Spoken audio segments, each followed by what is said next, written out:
මගේ ජීවිත කතා පොතෙන් තව එක ලස්සනම දවසක ආරම්භය.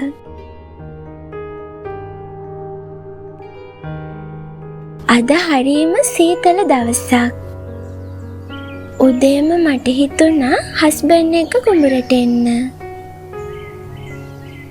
මේ පුංචි කොළ පාට ගොයම් පැල උදේම දැක්කහම මගේ ඇස්වලට ඒක හරිම නිදහස්.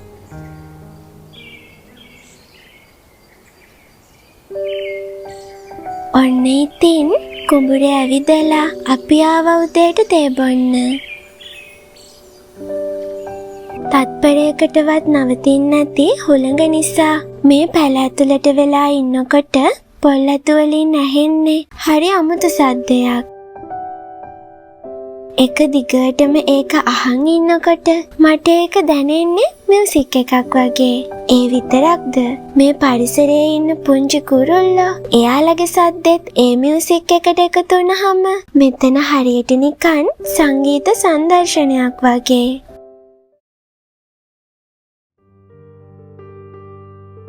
ඔන්න ඉතින් ගෙදර ඇවිත් මම දැන් මේ කුස්සියට ආවේ අද දවසේ ආසාවෙන්ම හිටපු ලස්සන වැඩක් කරන්න. ඒ තමයි අලුත හදපු මේ මගේ පුංචි කුස්සිය සුරංගනා ලෝකයක් වගේ ලස්සන කරන එක.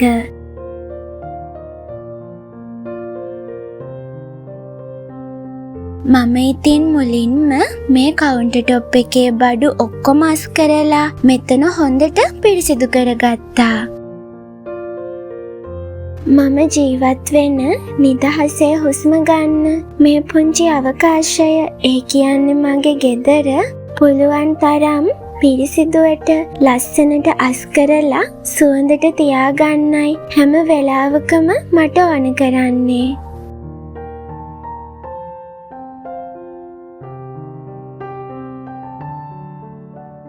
ඉතින් මං හරි ආසයි ඒ වගේ පිරිසිදු තැනක ජීවත් වෙන්න.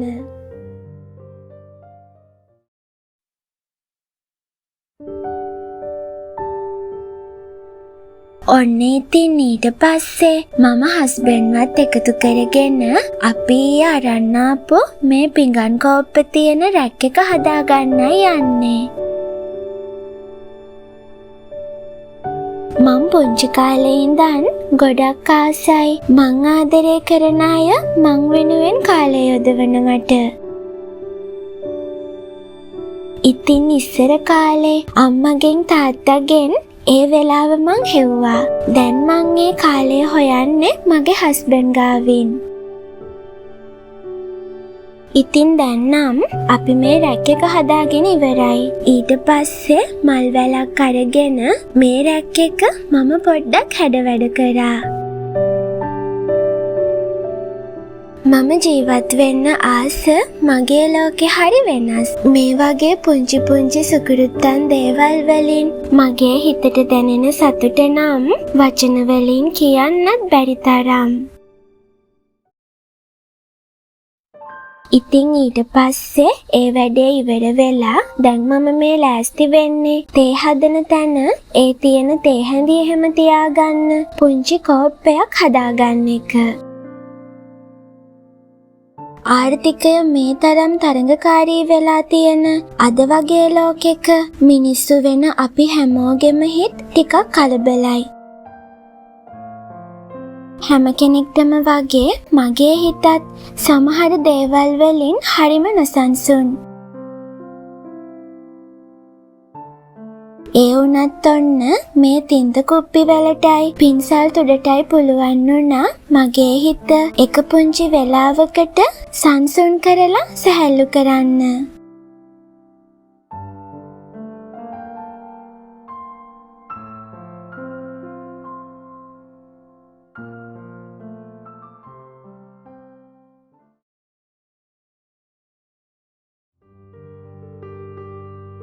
මේ වෙද්දි වෙලාව දවල් 12:00 වගේ. මම උදේ කරපු වැඩේ ටික වෙලාවකට නතර කරලා ඇඟ සෝදලා අලුත් ඇඳුමකුත් ඇඳගෙන කුස්සියට ආව අපිට දවල්ට බත්තු යන්න.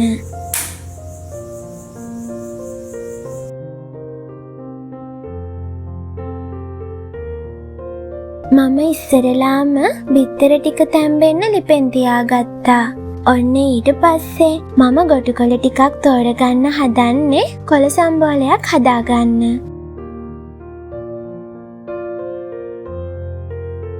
අපේ ගෙදර අනිවාර්යෙන්ම දවසේ එක කෑම වේලකට මම කොළ ජාතියක් නම් හදනවමයි.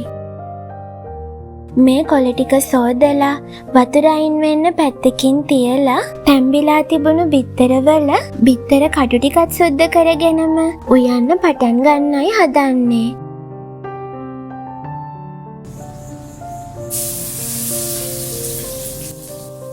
අද මම උයන්නේ බිත්තර තෙම්පරාදුවක් හදලා පරිප්පු උයලා ගොටු කොළ සම්බෝල. මේ උයනවා කියන්නේ එක්තරා විදිහක ලස්සන කලාවක්. ඉතින් දැන් ඔහොම කිව්වට අවුරුදු 18ක් 19ක් වගේ කාලේ මමත් පොඩ්ඩක්වත් ආස වුණේ නැහැ කෑම උයන්න.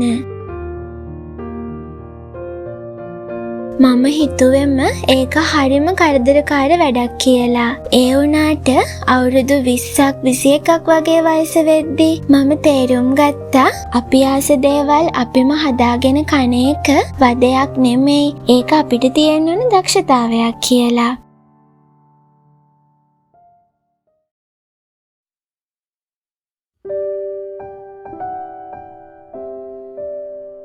ඔන්න ඉතින් බත් උයලා ඉවර වෙලා මනටම බත් එක බෙදාගෙන දැන් මේ අපි කන්නයි හදන්නේ. මගේ හස්බන්ඩ් කිසිම දවසක මම හදන කෑම ජාතිවල අඩුපාඩු දකින්නේ නැහැ. මම කොයි විදිහට මොන කෑමක උයලා තිබ්බත් එයා මාව අගය කරනවා.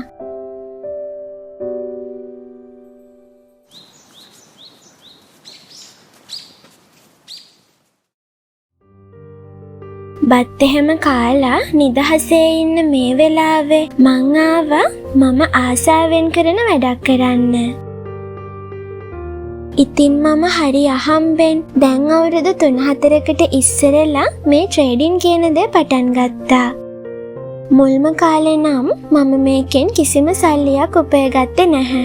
ඒ වුණත් මට ගෙදර ඉඳන් මේක කරන්න පහසු නිසා මම මේ ගැන ඉගෙන ගත්තා. අද වෙනකොට දවසකට ඩොලර් 10ක් 15ක් වගේ පුංචි ගාණක් මම මේකෙන් හොයනවා. මේ ලෝකේ කිසිම දෙයක් අපි හිතනව තරම්ම ලේසි නැහැ. හැබැයි ඒ වුණාට උත්සාහය තියෙනවා නම් අපිට කරන්න බැරි දෙයක්වත් නැහැ. ඉතින් මම උත්සාහ කරන්නේ මට වයස 30ක් වගේ වෙනකොට මේ මගේ පුංචි ව්‍යාපාරයෙන් සාර්ථක වෙලා මගේම කියලා ස්ථාවරත්වයක් හදාගන්න.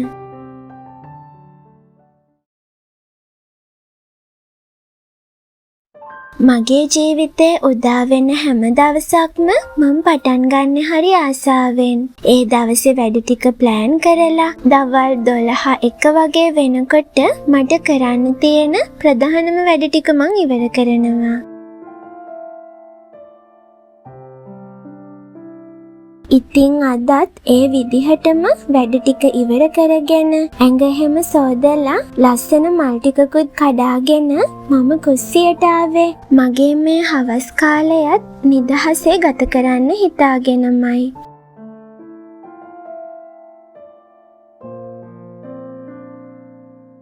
මට ඕන වෙලා තිබුණා මේ කුස්සියේ එක කෙළවරක බිත්තියේ පුංචි රැක් එකක් එල්ල ගන්න.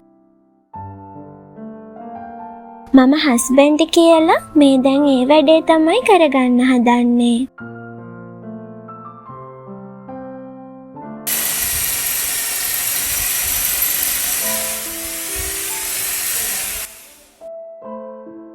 ඔන්න ඉතින් එයා මට දැන් ඒක හදලා දුන්නා.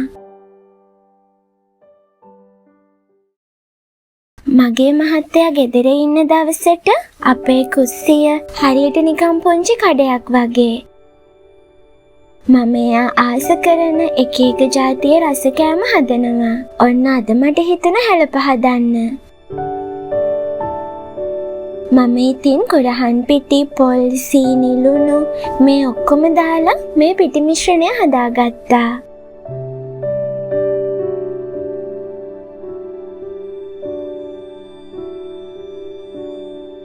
මම ඒ වැඩේ කරනකන් හස්බන්ඩ් ගිහින් හැලප හදන්න ඕන වෙන මෙන්න මේ කොළ ටිකකුත් කඩන් ආවා. මම ඉතින් මුලින්ම වතුර ටිකක් රත් වෙන්න ලිපෙන් තියාගත්තා.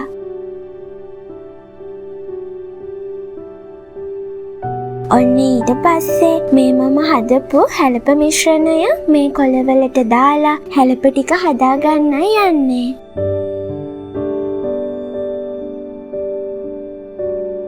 මේ කුරහන් පිටි කියන්නේ පුදුම ගුණදායක කෑමක්. මට මතකයි ඉස්සර මං චූටි කාලේ අම්මා හැම සතියකටම පාරක් අපිට කුරහන් කැඳ හදලා දෙනවා.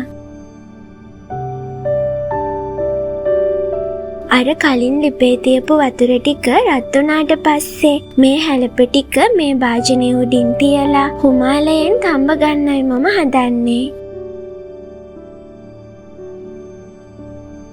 මේ ටික හැදෙන්න කොහොමත් විනාඩි 20ක් විතර යනවානේ. ඒ වෙලාව අතරේදී මම කුස්සිය අස් කරලා අතු ගාලා ඉඳුල්ලුණු භාජන ටිකත් සෝදගත්තා.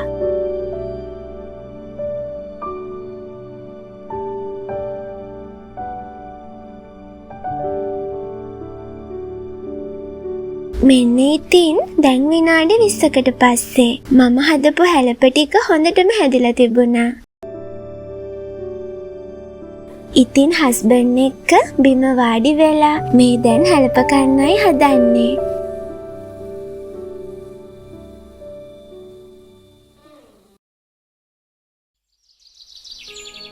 ඔන්න ඉතින් දැන් නම් හවස් වෙලා හැලප කාලා තේ බීලා අපි දෙන්නත් එක්කම ආව කුඹුර පාමුල නිදහසේ ඇවිදින්න.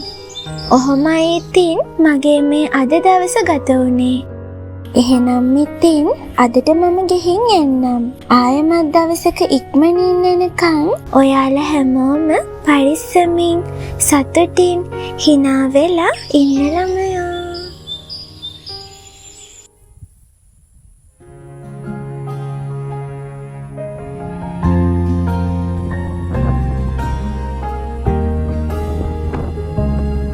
මාගේ හුස්මේ පවා රැඳුණු මතකේ දැනිලනේ පෙර වගේ